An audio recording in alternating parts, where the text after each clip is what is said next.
Hello, welcome into the Take the North podcast, along with the Chicago Tribune's Dan Wiederer. I am 670 The Score's Mark Grote. Danny boy, what's been going on, man? Been a busy week so far. Sure has. I can't wait to talk about some of it with our guest coming up in a few minutes. But yeah, it's nonstop action, even in the week where it's supposed to be a little bit calmer.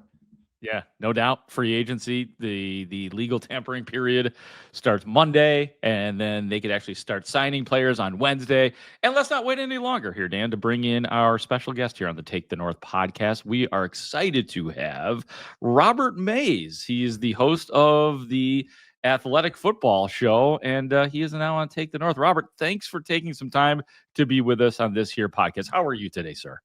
Doing very well. I'm happy to be here. Well, thank you, man. And I guess we have to start with the two big moves the Bears made on the offensive line, acquiring Joe Thuney from Kansas City for a 2026 fourth rounder. Bears also get Jonah Jackson from the Rams for a sixth rounder. What did you think about these acquisitions, and where do you think that they fit in with the Bears? I thought they were aggressive. That's the word that I would use, but not necessarily in a bad way. You look at the current situation and you look at the pool of free agents, and it's pretty thin. As soon as Trey Smith came off the board, you're not really looking at a lot of multi-year second contract players that you'd feel excited about paying in free agency. And given the state of the interior of the offensive line, something had to be done. And so them really pushing this thing pretty hard, especially the Jonah Jackson trade. Like, Joe Thuney is a first-team All-Pro last year. He's never hurt. I think there's a little bit more certainty with that one. I was talking to some cap people this week that were surprised the Bears had to give up a pick for Jonah Jackson. They thought it might be the other way around because of how onerous his contract was for the Rams. But I think this screams of, we knew we needed to get this done. And the Jonah Jackson thing, I also, just a little morsel you're throwing your head coach a couple weeks into the gig and a couple weeks into the job, just saying, we know you're comfortable with him. I'm sure this helps you run the offense you want to run. So I'm not surprised they addressed this position. I am surprised that they did it with as much fervor as they have over the last couple of days.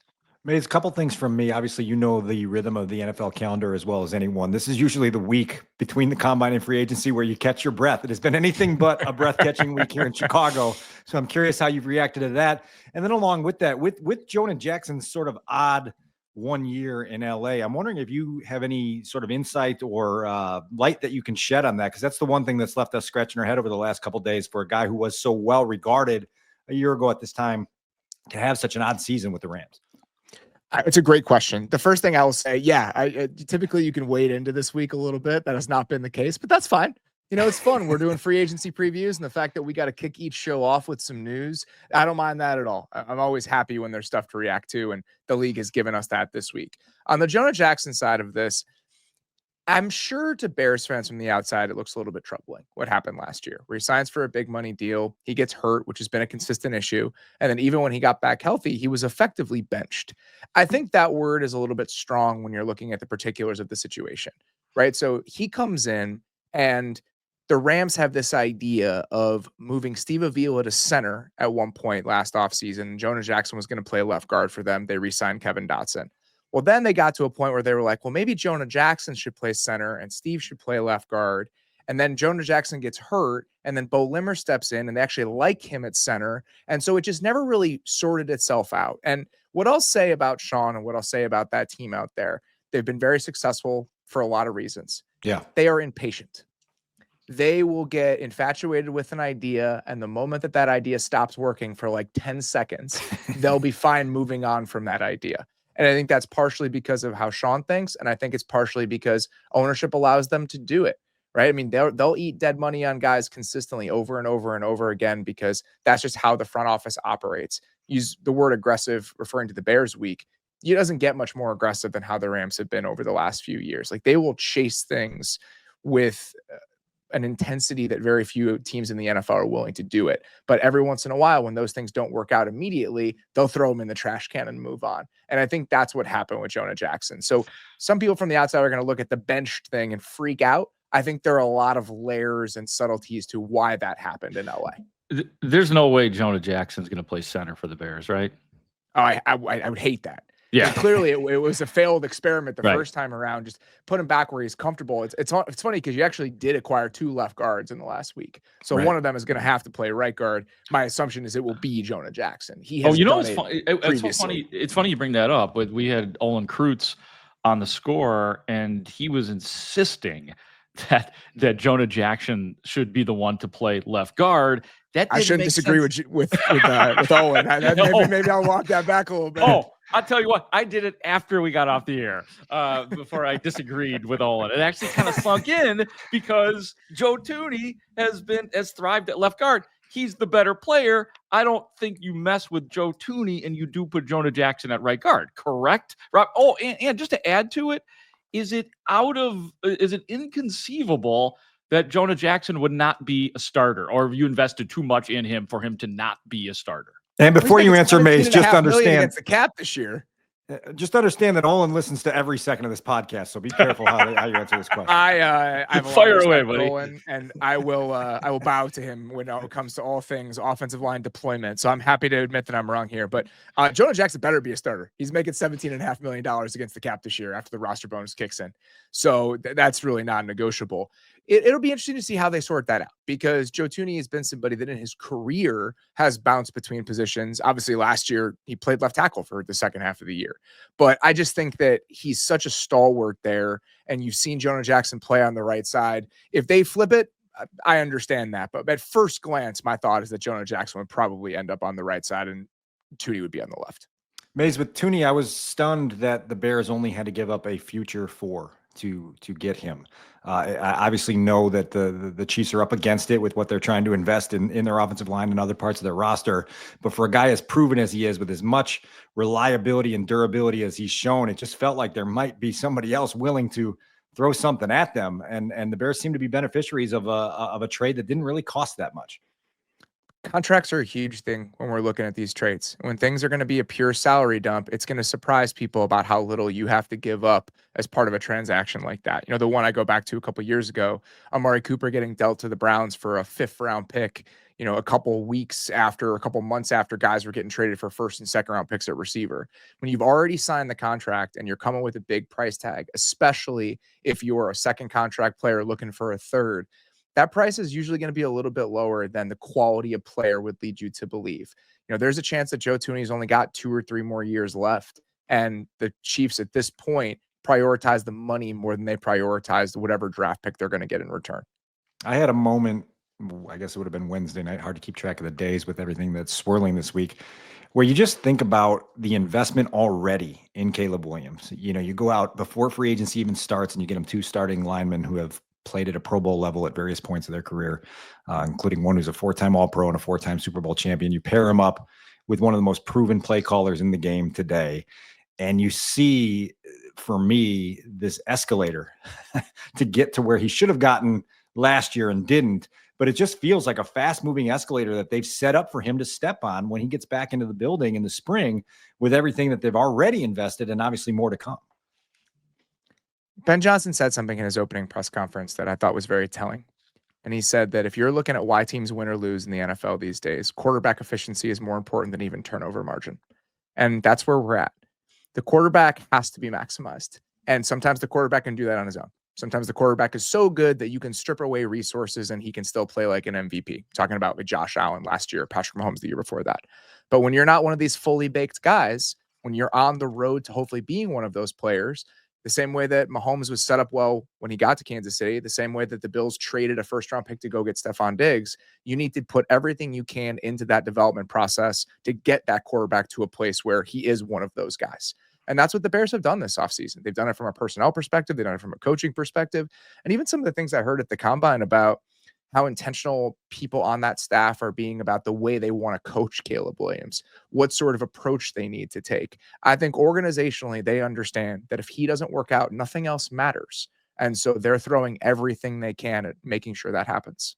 And it definitely seems like that there is a push from the Bears organization, and it's been out there in writing. I believe it was Kevin Fishbane, Diana Rossini, who had something on it in terms of essentially Caleb Williams needing to be more of a professional. And there were little signs of that throughout the season that we were able to pick up on. I guess the question is with Caleb Williams is how fixable is that part? We know what his personality is, and a lot about his personality was debunked, but not being completely professional seems like something that needs to be urgently fixed. If that is indeed the case, Robert, I'm curious as to what you might know about Caleb Williams. Exactly. It's kind of what I was referring to and talking about how they needed to coach him this year and just the kind of the details about how he might be different than some other guys. And I think people are going to hear that and they're just going to throw it into like, oh, he doesn't care. This is a problem, all that stuff. I think it's twofold. One, this is why having a veteran quarterback in the building is often a good thing to have for a young quarterback. And it's why going with Tyson Bagent to me came with some downside, where you don't have somebody in that building who can show a quarterback, these are the right habits. This is the right way to approach it. I talk to people about the Patrick Mahomes rookie year, and it really wasn't about learning the offense or learning how to play within an NFL system. It was about learning how to be an NFL player. Like that's what he learned from Alex Smith that year. It was study habits. It was how to manage your time, all those things. Caleb Williams didn't have anybody to do that for him last year. And I think that was a mistake. I think if you can go back and do it all over again, you would try to find an Andy Dalton-esque player, not him specifically. I know there's scars, but an Andy Dalton sort of player. Foles, Andy Dalton. Yeah, whoever. Having that guy not be your starter, having him be your 100% backup to help your young quarterback, that's a situation I can get behind. Too many times that guy has been the desperation starter in this city. I want him in a slightly different role for Caleb Williams. But the other side of this is that everybody's different. Mm-hmm. Some guys are going to be self-starters. Some guys, like no matter what, they're going to get there and they're going to have that internal intrinsic motivation to just go to work and put their head down and just do it every single day. Some guys, especially generationally, as we look at some of these younger players, they're not wired that way. But if you put the work in front of them, they will do it. Kyler Murray is a great example of this. The whole thing with Kyler Murray was he didn't want to study. They had to put that clause in his contract, and everyone was all up in arms about this. Mm-hmm. And then you talk to people on that Arizona staff now, and they kind of just chuckle at it. It's like, yeah, if you give him unstructured stuff where you just say, hey, go study for 5 hours, he might not do it. But if you send him, hey, these are the cut-ups I need you to watch before tomorrow, I need your opinion of them, he will do it. And so I just think it's a matter of figuring out the right teaching style for a guy who might be wired slightly differently than quarterbacks a generation ago who didn't really have the same sort of personality presentation as some of the younger guys do now. So on this topic, I have a two-part conversation here. And the first part will be looking backwards because Ryan Poles expressed such conviction in his rookie season development plan for Caleb Williams. I wrote like a 6,000 word enterprise piece on it going into last training camp about how confident they were in all the things that they had done, going out and hiring Shane Waldron as their coordinator, deciding to keep Tyson Bagent as the 2, but bringing in Ryan Griffin as a guy that they thought could be the veteran presence. There was 7 or 8 things that they thought through, lined up, and said, this is absolutely the right way to get Caleb Williams' career launched properly. We know now they got it launched improperly and that it basically crashed in the ocean. When you look back on the missteps in year one, what is most jarring to you about just the things that they didn't take into account and the things that they did take into account that just didn't work right? It starts at the beginning. It's bringing Matt Eberflus back, period. Yeah. Even in the moment, I just thought that was a mistake because you're setting up unnecessary impediments for this to succeed. If you bring Eberflus back, now you're having to make sure that he's the right head coach, and then you're getting the right offensive coordinator on top of that. Getting to a place where you have the right play caller to pair with your young quarterback, it's one of the most important things you can do in the NFL these days. And if you have a defensive-minded head coach, again, you need to get 2 things right instead of 1. And so I feel like they set up an unnecessary kind of hurdle for themselves, even with the first choice that they made. After that, I think that Shane Waldron and that offense, I kind of had an experience and a journey with Shane Waldron's Seattle teams, and that there were moments over the last couple of years where I liked watching them. And they did some interesting, intriguing, kind of creative stuff, especially in pass protection. And I kind of realized as I sat back and watched it, I like watching this offense because I like the quarterback.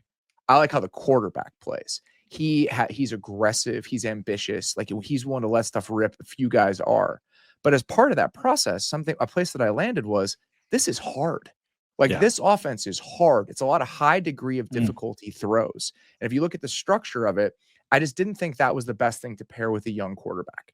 And so when they hired Shane Waldron, I can understand that because he's done it before. There's some level of certainty. But what's your ceiling really with a guy like Shane Waldron? And that's how I felt about the Eberflus thing. What is the ceiling for a Matt Eberflus, Shane Waldron offense? The 14th best offense in the league, right? I just don't think that's something that you should be shooting for. And so now getting to a place where instead of going that way, where it's another half measure for an organization that is just classic in the amount of them that they make, you're going all the way on the other side and you're just smashing it all to bits and saying, we're going with the path to getting the right play caller and the right infrastructure for this quarterback. I wish they would have done that a year ago, but the fact that they've landed in this place, hopefully all is well and the rest of it doesn't matter. Yeah, it's actually jarring to look through the rearview mirror and see all the wreckage behind us on the road. And now that we look through the windshield, you see an opportunity for Caleb to pair up with Ben Johnson. What I am most curious about is how their personalities will mesh. Both guys are energized. Both guys want to be great. Ben Johnson has this reputation of being highly intense in terms of his detail-oriented nature, right? Like, and guys in Detroit will talk to you about how critical that is to succeeding under Ben Johnson. And Caleb is a guy who is being pushed to understand the intensity of preparation, both off-season and in-season, of playing the NFL quarterback position at a high level. And so I'm curious what you think will happen in the pairing of those two that can create momentum rather than friction. Jared Goff is a pretty chill guy. Right? Jared Goff, when you have a conversation with Jared, I've always appreciated that about Jared. He's just like one of the guys. He's not that hyper type A personality that you sometimes see at quarterback. And he loved working with Ben Johnson. And I think part of this is players just want you to make it easier for them. Players want to play well and they want to make money. And if the coach proves that he can do that for guys, there's going to be buy-in. And talking to Jared last summer, it's a conversation I'll remember forever, in part because of the Bears landing Ben Johnson. But just going over, I had all these clips pulled up for him because I wanted to just talk to him about how he was seeing the offense and how quickly he was getting to certain ideas or certain checkdowns and just the way that he was progressing from point A to point B to point C. And he was just telling me that this is all a product of my work with Ben. This is all a product of just consistent, constant dialogue with Ben, where I understand within the structure of a play exactly what we're trying to accomplish and why. This is why I'm reading it this way. This is why I'm getting to the back immediately, even if it's the fourth read in my progression. And I think that dialogue between your quarterback and your play caller, if that's not healthy, you got no shot. It's over. You have no chance in the modern NFL. And so trying to find the right version of that dialogue is necessary. It's a necessary component of winning and being good. And I think that Ben Johnson has shown an ability to do that with somebody like Jared Goff, who is a good quarterback, but is not one of the quarterbacks. Yeah, I mean, that's absolutely huge. And personality is going to be a big deal. Infrastructure, you just use that word, much better. What do you think? And we just don't know this yet. But what do you think Ben Johnson's plan? I know it's all going to be based on Caleb Williams, and he seems to be in love with what a lot of scouts were in love with about Caleb Williams, the ability to be off script. He keeps mentioning how he can do things with this quarterback that he couldn't do with past quarterbacks. For example, Jared Goff. I mean, it's pretty obvious that that's who he's talking about. So do you think that we're going to see him simplify and just exploit those great things that Caleb? Can you run an offense like that, like he did in college, or is it going to have to just be a more simple structure than all of that? I think it's when I would encourage him to play off structure. You know, one of the more frustrating things about Caleb last year, and to me, it's really a signal of who watched the Bears and who didn't, is people being like, oh, he's just trying to create all the time. That was the biggest problem. He wasn't trying to create enough. Right. That was the biggest problem, is that he would just short circuit in the pocket because he was trying to play from the pocket. And if I'm Ben Johnson, I just want him to be playing with confidence and fluidity that he wasn't playing with last year. So if I'm trying to encourage, and I'm not a quarterback coach, but just vaguely, if I'm trying to encourage a quarterback to tap into that version of himself, I'm saying, listen, you're 1 to 2 here. And if that's not here, I want you to take off or create. I don't need you sitting here like a statue in the pocket. So you don't just have to take that sack. You don't have to take Yeah. those sacks that you're You don't have to sit here. You don't have to sit here. You don't have to prove to anybody that you can play from this space. That's such a Be great yourself. point. Such a great point. And so I think that was part of the problem with Caleb last year is I think he was so hyper-focused on wanting to show people that he was a real quarterback that you didn't see that just the fluidity that we saw from him as a college player. And I think that you can really build that in with confidence. And then the other part of it is, you know, even in talking to some of the guys on the staff when I was in Indy last week, I think that the play action game in Detroit, if you look at it, not a lot of movements, right? So you're not seeing Jared on the move a lot, not a lot of boots. They run a ton of under center play action, but it's a lot of very quick, put your foot in the ground, turn around and rip it. They're going to put Caleb on the move because of what his physical skill set looks like. And if you watch him on the move in some of those under center play action designs, it's where he looks the most fluid. And so, in all honesty, I actually think Trevor Lawrence is a little like this, where he looks the most fluid and aggressive on some of those under center play action boots. And the fact that Press Taylor is there now and worked with Trevor and kind of sprinkled some of that stuff into what Jacksonville's offense looked like, I think that there's going to be a good plan for how to make his quirks a strength rather than a perceived negative like a lot of people make them out to be. There is still a defensive side of the ball to worry about here in Chicago, and I do think that Ben Johnson did a really good thing of going out and hiring an experienced coordinator in Dallas Allen with head coaching experience. I was not surprised but struck by how many people at the Combine talked about how valuable that can be for Ben. That DA is a guy that can come in and be at his side and really be what I described the other day as Vic Fangio light from 2018 when Matt Nagy could say, just take that this week. You've got the defense this week. I'm gonna really zero in on here. What do you know about Dennis Allen? What intrigues you about his arrival in Chicago and how it can help this franchise, particularly with a first-time head coach? That franchise is kind of a black box to me. I haven't spent a lot of time there. I don't know a lot of people there. They've been not the easiest place to access as a national media member for the last 10 years or so, I guess is what I would say.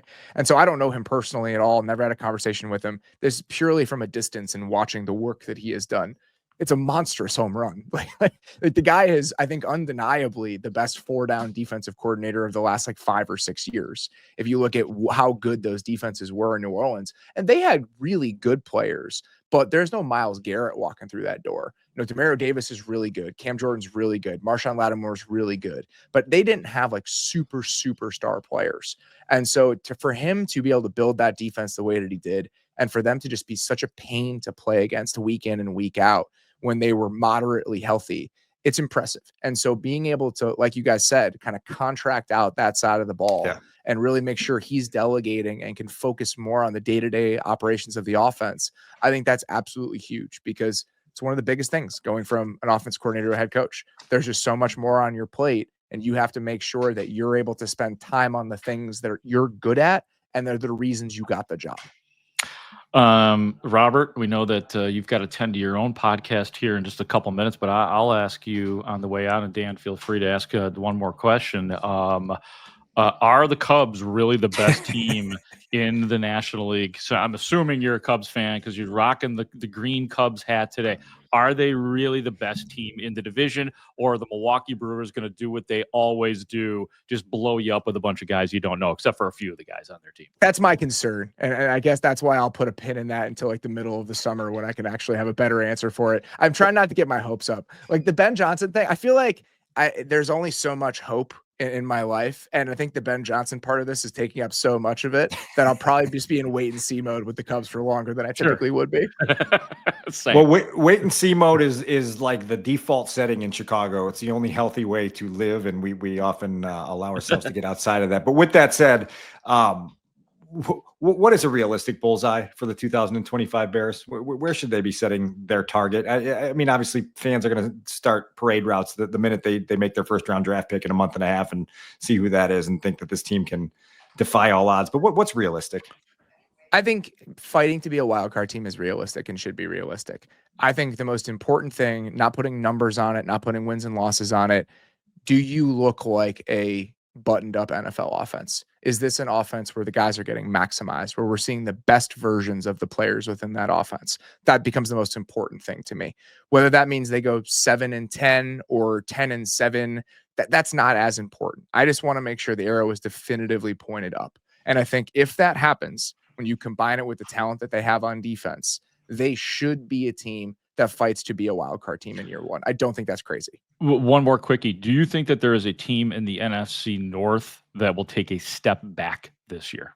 Minnesota, potentially. I mean, if they're going to roll with JJ McCarthy, I think you have to admit that might happen, right? There are going to be some growing pains, and that's just the nature of the choices that they're making, right? By moving on to JJ and moving on to that rookie quarterback contract, you have to make a concession that you might not be as good offensively as you were last year with somebody like Sam Darnold, who's in year 7. But the savings that you're getting by moving on to that deal, it's now a 2-year process, right? Like 2026 becomes your year again.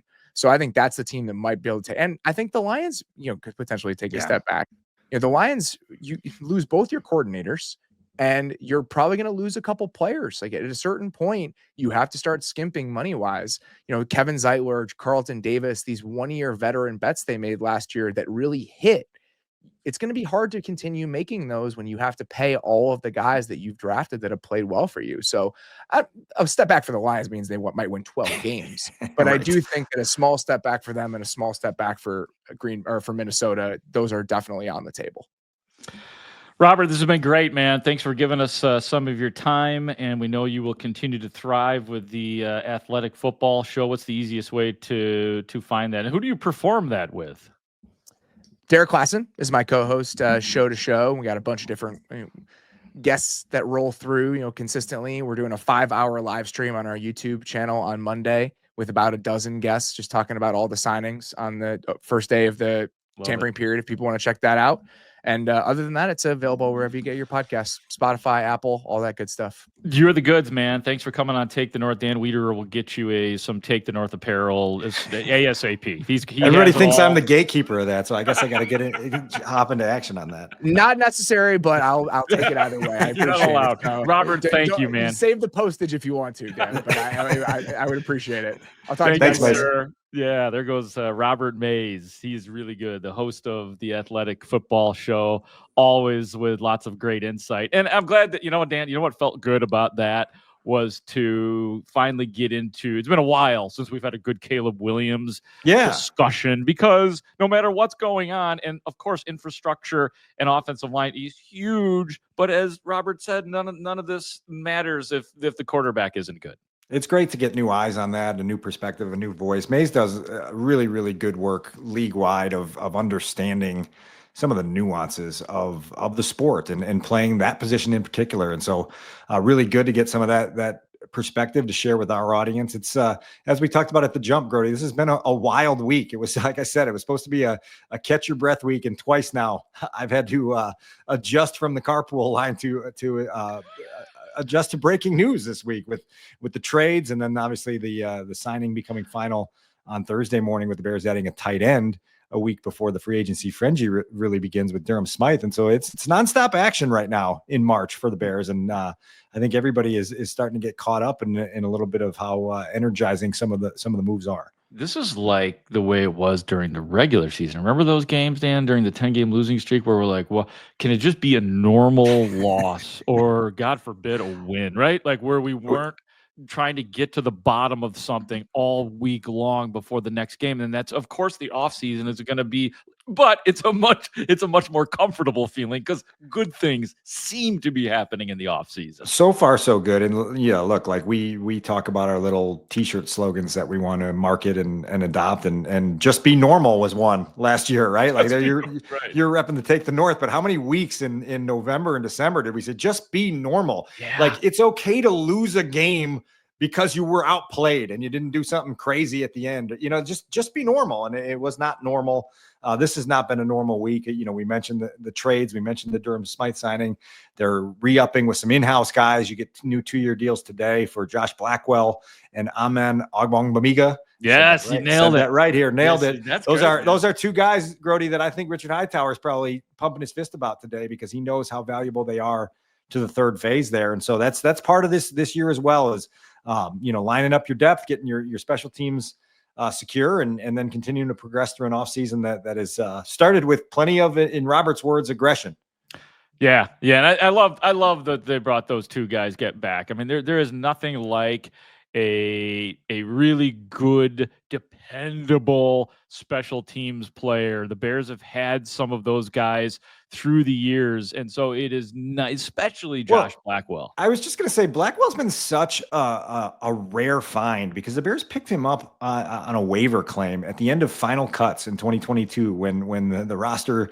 The Eagles cut their roster down and he was just sitting there on the waiver wire, and they grabbed him with conviction and have found a way to turn him into obviously a really, really high level special teams performer. And he played a little bit on defense last year when needed. I think he made one start, played more than 100 snaps on the defense side of the ball. And don't forget, he was the recipient of the trick punt return in Green Bay in week 18, right? Like, of course, it was one that like, of course, yeah, that was Josh Blackwell that took that back all the way for a touchdown. So good reward for him with what he's given to this franchise. A really respectable guy in that locker room. And then they'll just keep adding through the mix. By the way, I got a question to ask because I was on the Mully and Haugh show today, which was co-hosted by guest host Mark Grote. Yeah. By the time I came on, you were gone, and I never got a full explanation on why you bolted right when I was coming on. Well, I just thought it would be uncomfortable to have all three of us on the air together, right? Yeah, because I felt it felt like that.